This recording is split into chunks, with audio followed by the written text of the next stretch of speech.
Before Homeland Security, before the NSA, before the CIA or the OSS, even before the FBI, there was the American Protective League, the APL. They were the guardians of our republic, the watchdogs of our freedom. They ferreted out all anti-American traitors and slackers in American society during World War I. Oh, one important point needs to be made. They were a private group who believed the Bill of Rights was only a suggestion to be applied selectively. In other words, if you were labeled unpatriotic by the APL, the Bill of Rights did not apply.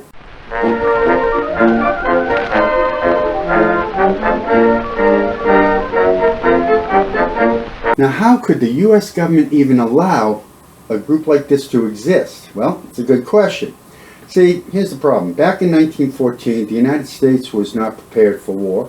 President Wilson was dragging his feet on preparing for war because he didn't want to upset Germany.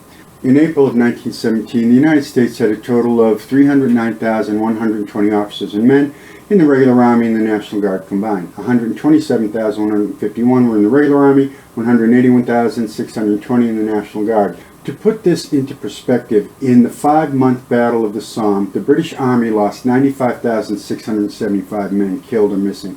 57,000 of those casualties were lost on the first day. Those losses, if inflicted on the American regular army, would have totaled 84% killed or missing. It wasn't just the American military that wasn't prepared. The American government barely had an intelligence network operating. There was Army intelligence, Naval intelligence, State Department intelligence, the Secret Service intelligence, and the Justice Department Bureau of Investigation, and no one was talking to anyone. Now, the website FBI.gov History has one paragraph dealing with the responsibilities of the Bureau of Investigation during World War I. Quote, Congress declared war on April 6, 1917, but at that point its own laws were hardly up to the task of protecting the U.S. from subversion and sabotage. So it quickly passed the Espionage Act and later the Sabotage Act and gave responsibility to the principal national investigation agency, the Bureau of Investigation, putting the agency in the counter-spy business less than a decade into its history. The Bureau also landed the job of rounding up Army deserters, policing millions of enemy aliens, Germans in the U.S. who were not American citizens, as well as enforcing a variety of other war-related crimes. What is missing from this history is the part played by the citizens group, the American Protective League.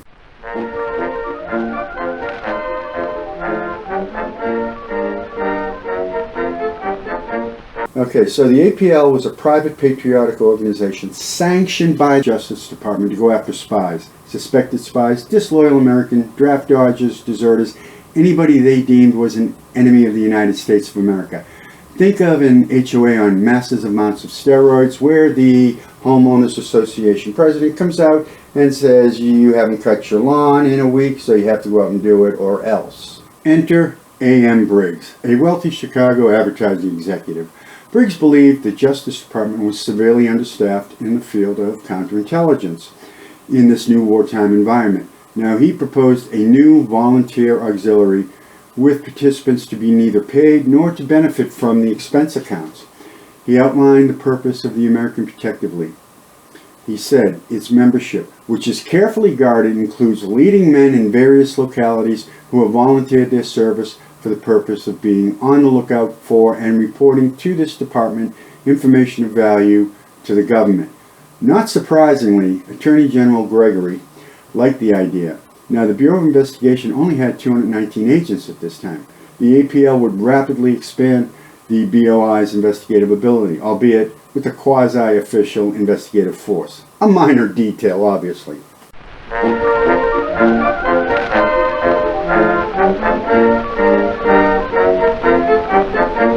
Now, President Wilson wasn't thrilled with this idea, but on a March 30th, 1917 cabinet meeting, Gregory submitted Briggs' proposal and Wilson approved it. America now had a private organization sponsored by the United States government to enforce patriotism and stamp out dissent.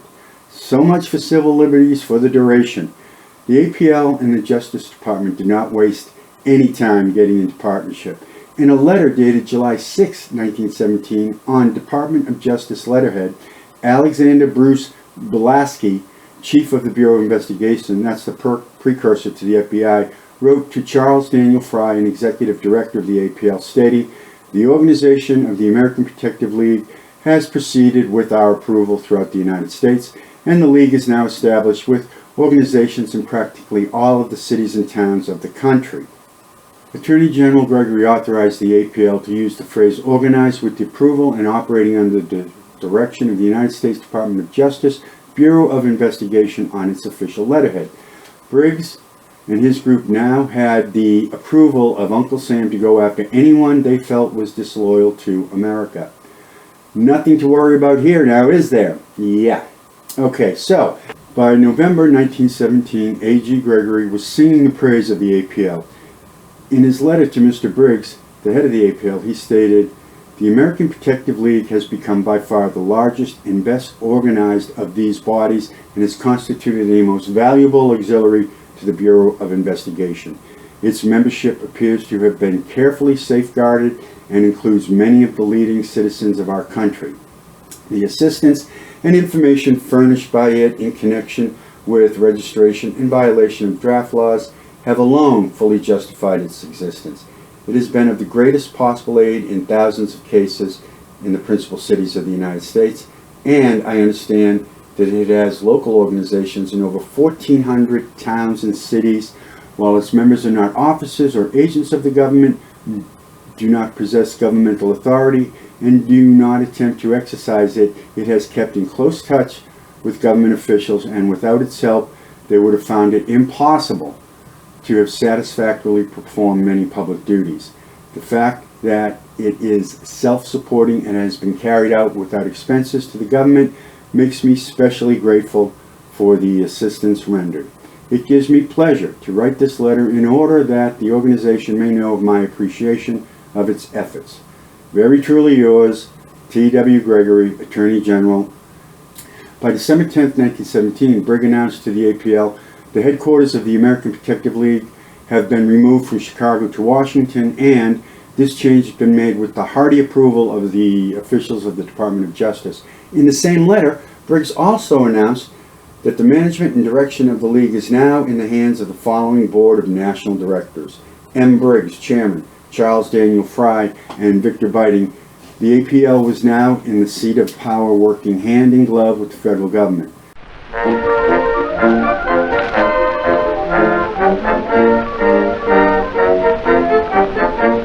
The APL was a highly structured organization. At the top was the Executive Committee under Briggs, Fry, and Biting. Below them were 7 bureaus: Finance, Administration, Membership, Motor Service, Law, Investigation, Intelligence. Now, these last 3 bureaus were the heart and soul of the APL. The Law Bureau handled the constructs of the law and gave advice and instruction to the operatives. Yeah, in other words, they would obfuscate the constructs of the law so the investigators could do whatever they wanted. The Investigation Bureau ran investigation on cases that the Justice Department Bureau of Investigation gave them. The Intelligence Bureau spied on everybody. This bureau had 9 divisions. Now, as the chart indicates, the APL had its tentacles in every aspect of American life, and no shortage of patriotic men to spy on individual Americans for even a hint of unpatriotic behavior. In his book, The Web, The Authorized History of the American Protective League, Emerson Hogue, the official historian for the APL, explained how the Intelligence Bureau worked. Hogue actually put in print how the APL knowingly broke the law. Now, he justifies these actions by writing, "The League broke some little laws under the great need of an unprecedented hour." Something like that was said in 1968 during the Vietnam War. War correspondent Peter Arnett, writing about the Battle of Ben Tre, quoted a U.S. Army major, "It became necessary to destroy the town to save it." I'm not kidding, guys. Okay, in one scenario, Hogue explained how the APL searched the suspect's private office. "At about midnight or later, after all the tenants have gone home, you and I, who by chance to be lieutenants and operatives in the League, just by chance, in at the corridor of that building where the suspect's office are located, we, just by chance, find there the agent of the building who, just by chance, also wears the concealed badge of the APA. You say to the agent of the building, 'I want to go through the papers of Mr. Bidermarker, room 1117 in your building.' 'John,' the agent says to the janitor, 'give me your keys. I've forgotten mine and I want to go to my office a while with these gentlemen.'" Hogue then goes on to detail how they searched the office and photographed all the papers. He then stated It has been done 1,000 times in every city in America. Searches have been made without a search warrant. The serving a search warrant, that would have tipped our case and would not have gotten the evidence. Later, the suspect's office was raided, all the papers were confiscated, and the suspect was finally found guilty of espionage. This type of criminal behavior was the norm for the APL. Stephen Scott Bruegel wrote in his thesis and dissertation, The War to End All War with Germany, Lutherans in the First World War, posted on the UMW Digital Commons, one agent in Minneapolis had to crawl through a coal chute to get into a woman's basement, whereby he described the conversation upstairs as seditious. After all that work, a report asserting the subject's innocent would have been surprising. Now, inevitably, the innocent were spied upon and files were opened on them. Hoag even made a veiled threat to those innocent victims whose only crime was infidelity. He wrote, "It may be interesting for anybody reading these lines to know that their lives are filed away, cross-indexed for future reference in the vast archives of the Department of Justice at Washington." Besides spying on suspected American citizens, the APL also conducted slacker raids.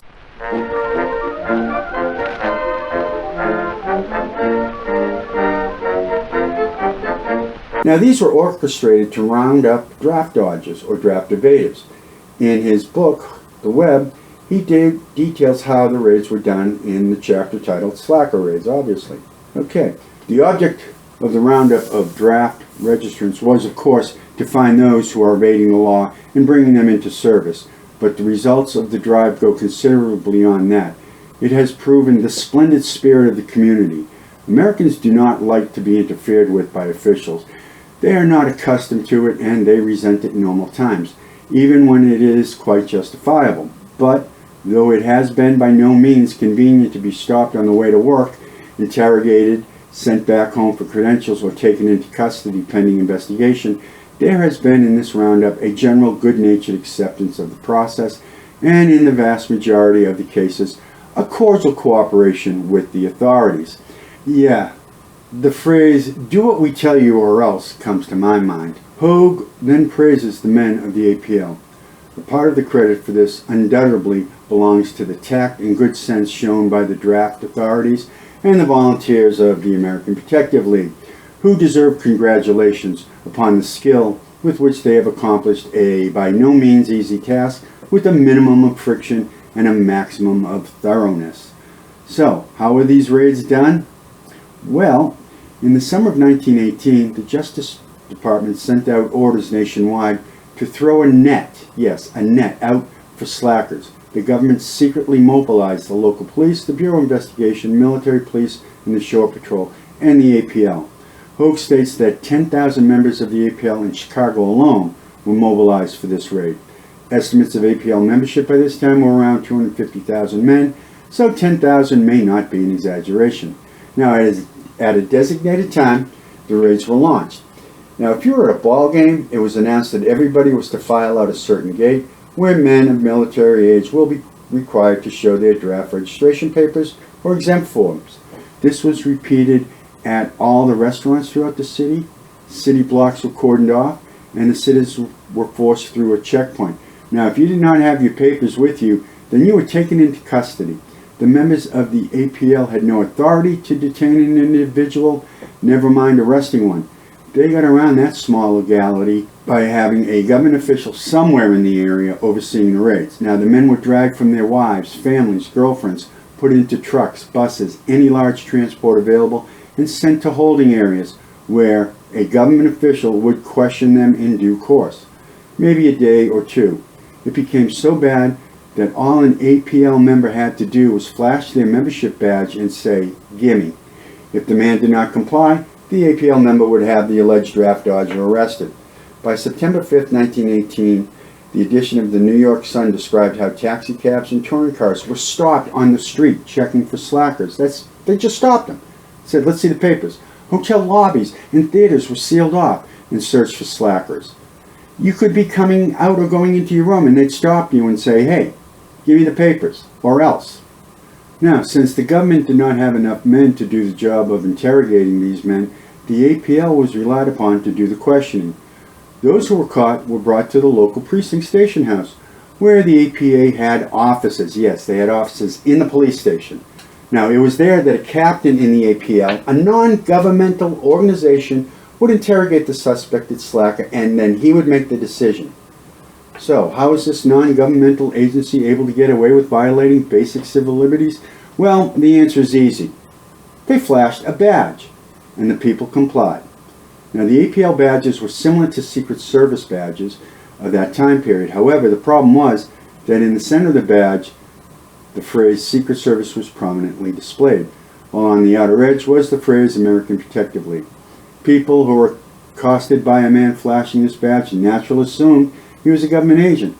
By the end of the slacker age, people were starting to complain.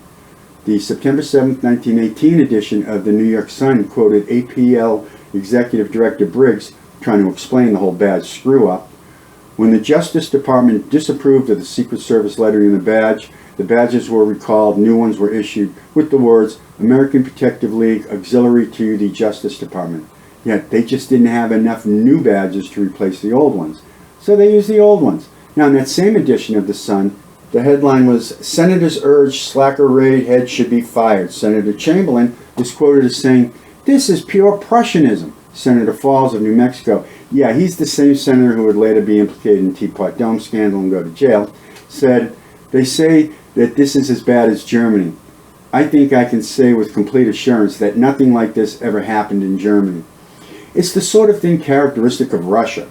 In fact, it wasn't until the Secretary of Treasury, William McAdoo, stepped in and ordered the badges be changed. He didn't want to be associated openly with the APL. The backlash from these raids prompted investigations, however, nothing changed.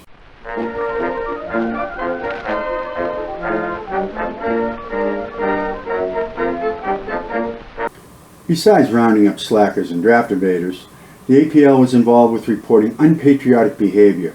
In Americus Georgia, they announced in the September 19, 1918 America's Time Reporter, American Protective League to report all gas slackers who use their cars on Sunday.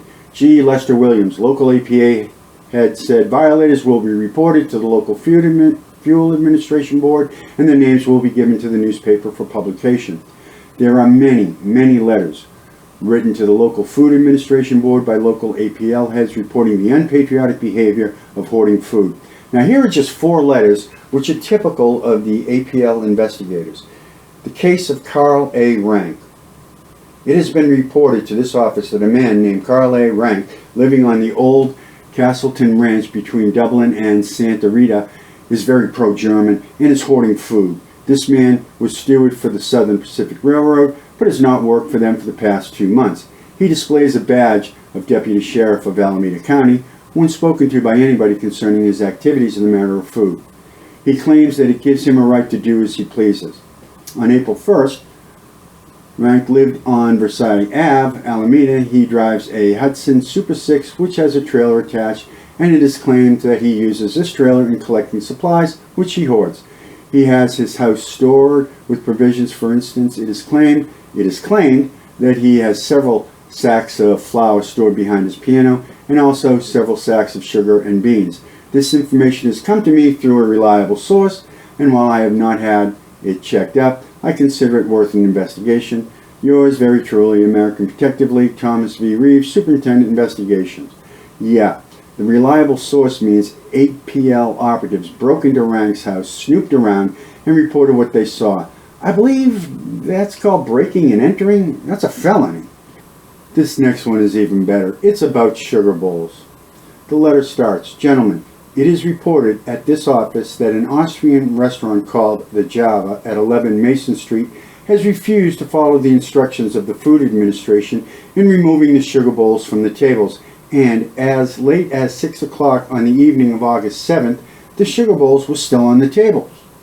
Yours very truly, the American Protective League, Thomas V. Reeves, Superintendent of Investigations. Sugar bowls on the table. Just out of curiosity, I wonder if any Italian restaurants would check for having sugar bowls on the tables? Oh wait, Italy was on the side of the Allies during World War I. Now the next letter, the APL admits to searching a private residence with the instant willingness of the occupant.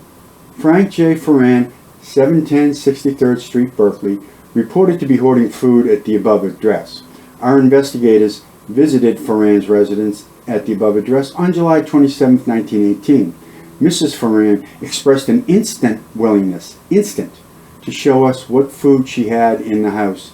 Proceeding to the basement, we were shown 25 or 30 cases of foodstuffs consisting of beans, pineapple, soap, peaches, peas, pork and beans, beer, American soda biscuits, 3 or 4 cases, pimentos, plums, pudding, corn, noodles. Mrs. Ferran stated that they had 5 children and 3 adults in the house, and that it was an old custom of Mr. Ferran to purchase annually at the wholesale a considerable supply of food. Now, we did not see any flour or sugar in the basement. Mrs. Ferran told us she traded with Goldberg Bowen and showed us a tag received that morning from Goldberg Bowen, on which was included an item of 2 pounds of sugar, and she stated that she purchased her sugar in that quantity right along. She showed us the flour bin, consisting several paper bags of substitute and a very small quantity of wheat flour. She stated she was following the rules exactly in the manner of wheat flour. Now, this confirms verbal report to Mr. Pond. Very truly yours, Berkeley Division, R.W. Hollibird. So, private organization, auxiliary of the Justice Department, was able to enter a private residence and search for their food. Yeah. Something tells me that wasn't right. Anyways, it gets better. Now, not satisfied with individuals and small businesses and businessmen, the APL went after large food wholesalers as well. Here's the letter. Gentlemen, information has been received at this office that the biggest rice men of San Francisco and the Pacific Coast are not abiding by the government to sell rice based on the cost rather than on the replacement value, but are profiteering and selling on the replacement value. We are turning this information over to you for your investigation, as it is stated that this action by the rice men is so flagrant that it will take very little checking up to prove the assertion. Yours very truly, American Protective League, San Francisco Division, Thomas V. Reeves, Superintendent of Investigation. Now, the APL trampled over the civil rights of the citizens. They got away with it because their power came directly from the Department of Justice. People were afraid to have their lives and livelihoods disrupted or destroyed. The APL knew this and used this cudgel to force the public to obey. Now, by the end of World War I, the APL had approximately 250,000 dues-paying members. Attorney General Gregory praised the work of the APL in the Washington Herald on November 28, 1918, stating, German spycraft and propaganda in the United States were largely defeated through the efforts of the American Protective League and organizations of plain Americans. His successor had a different view about the APL. Now, Attorney General A. Mitchell Palmer, one of Palmer's first acts was to release 10,000 aliens of German ancestry who had been taken into government custody during the war, probably based on APL reports. Now, he stopped accepting intelligence gathered by the APL. He ordered some APL agents arrested and tried. He called the APL material gossip, hearsay, information, conclusion, and inferences, and added that information of this character could not be used without a danger of doing serious wrong to individuals who were probably innocent. He said APL operations in any community constitutes a grave menace. However, it is alleged that Palmer, or rather his young assistant, J. Edgar Hoover, had no problem using the APL files and manpower for the infamous Palmer raids in the 1920s. Now, in the early 20s.